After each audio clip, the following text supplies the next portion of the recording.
Hello everyone, welcome to the class. और आज हम लोग पढ़ने वाले हैं बफर रीड एंड राइट के बारे में। तो कुछ डिफरेंट नहीं है, हम लोगों ने आई थिंक लास्ट क्लास में देखा हुआ है कि फाइल का reading operations and write operation हम लोग कैसे करते हैं। तो ये ऑलमोस्ट सिमिलर ही है, बट यहाँ पर एक चीज़ आ जाएगा कि जब भी आप बफर यूज़ करके रीड एंड राइट करते हो तो जो भी बड़ा फाइल होता है उसको वो चंक में राइट करता है। That is the only differences that you are going to see.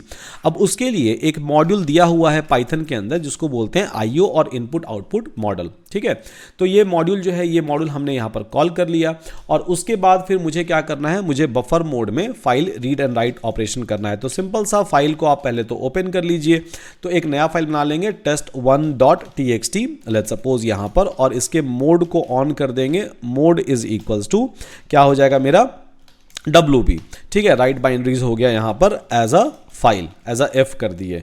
अब यहाँ पर हम क्या करेंगे कि सबसे पहले हम एक फाइल बनाएंगे। फाइल का ऑब्जेक्ट बना लेते हैं is equals to io.buffer right. So सबसे पहले मुझे क्या करना है, सबसे पहले मुझे राइट करना है। तो बी कैपिटल बफर राइटर यहाँ पर हम कॉल कर लेंगे। इसके अंदर हम ये वाला फाइल ऑब्जेक्ट डाल देंगे कि मतलब एक फाइल को ओपन करो आप, ठीक है, और उसके बाद फिर उस फाइल में जो भी आप राइट कर रहे हो वो राइट करो आप बफर मोड में। अब फिर हम क्या करेंगे, फाइल डॉट, ठीक है, फाइल डॉट यहाँ पर हम राइट कॉल कर लेंगे और इसके अंदर फिर डेटा जो है वो हम रखते चले जाएंगे।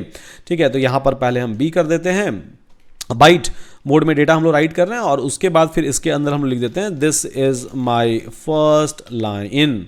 ठीक है, और उसके बाद फिर हम लोग क्या कर देते हैं, फिर से this is my second line. ठीक है, इस तरह से हमने लिख दिया। अब इसको अगर एग्जीक्यूट करेंगे तो फाइल तो आपका बन जाएगा। रिफ्रेश कीजिए, फाइल मेरा बन गया। अब देखते हैं डेटा अवेलेबल है या नहीं। शायद डेटा अवेलेबल नहीं होगा मेरे पास, तो डेटा इसके अंदर अवेलेबल नहीं है। जैसा कि मैंने आपको बोला था, फाइल तो बन गया। अब डेटा अवेलेबल क्यों नहीं है, आपने देखा होगा पहला क्लास में जब फाइल के बारे में ऑपरेशन हम लोग कर रहे थे तो वहां पर हम लोग को क्लोज करना पड़ता था, राइट। तो यहां पर भी आपको क्लोज जैसा कुछ करना पड़ेगा, तभी जाकर आपका डेटा उसके अंदर आएगा। तो यहां पर बफर अगर यूज कर रहे हो आप, तो उस केस में आपका क्या होता है, उस केस में बेसिकली फ्लश यूज होता है। तो जैसे ही हमने इसको कॉल कर दिया फ्लश, अब आ गया आपका डेटा यहां पर। तो फर्स्ट लाइन आ गया और सेकेंड लाइन आ गया। दोनों लाइन को अगर मुझे सेपरेट सेपरेट रखना है तो हम क्या करेंगे, यहां पर लगा देंगे /n। /n का मतलब होता है न्यू लाइन कैरेक्टर।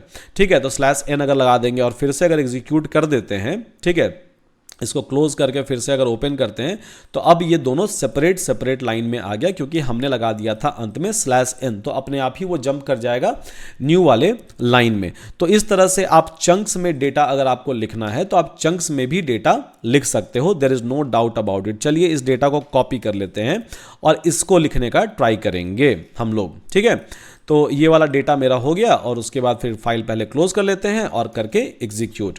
अब यहां जब देखोगे तो ये वाला आ गया मेरा पहला लाइन, ये आ गया मेरा दूसरा वाला लाइन, राइट।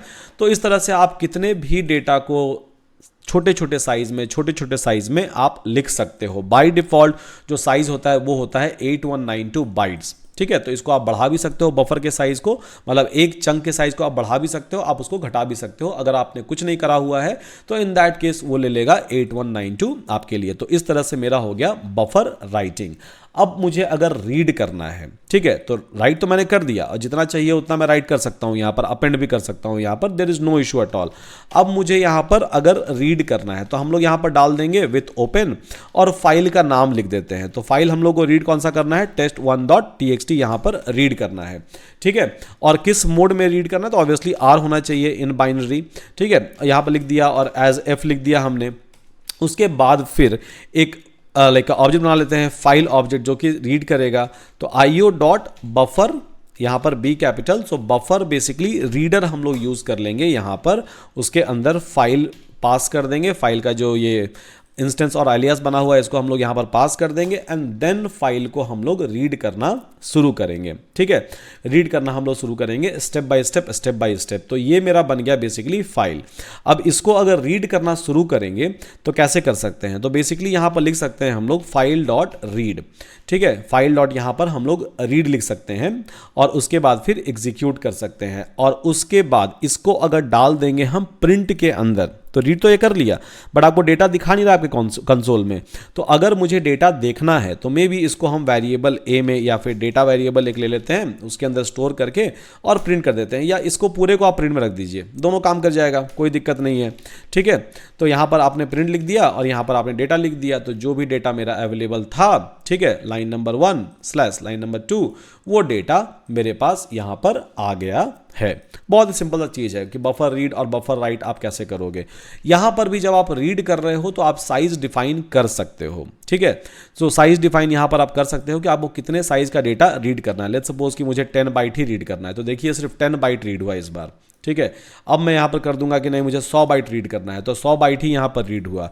अब मैं यहाँ पर कर दूंगा कि नहीं मुझे 1000 बाइट रीड करना है, तो 1000 बाइट ही यहाँ पर रीड होगा। तो इस तरह से आप साइज जो है उसको भी मैनिपुलेट कर सकते हो, उसको भी कंट्रोल कर सकते हो, जितना डेटा आपको चाहिए या जितना डेटा आपको रीड करना है।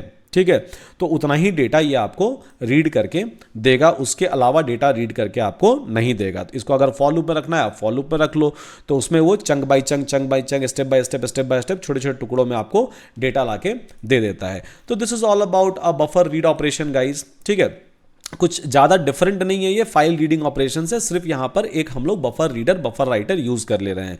नाउ पाइथन में यहाँ पर हम लोग फाइल रीड कर रहे हैं, बट पाइथन में और भी बहुत सारी लाइब्रेरीज़ हैं। फॉर एग्जांपल पंडाज लाइब्रेरीज़ है जो कि बहुत ज़्यादा पावरफुल लाइब्रेरीज़ हैं in terms of reading a different file.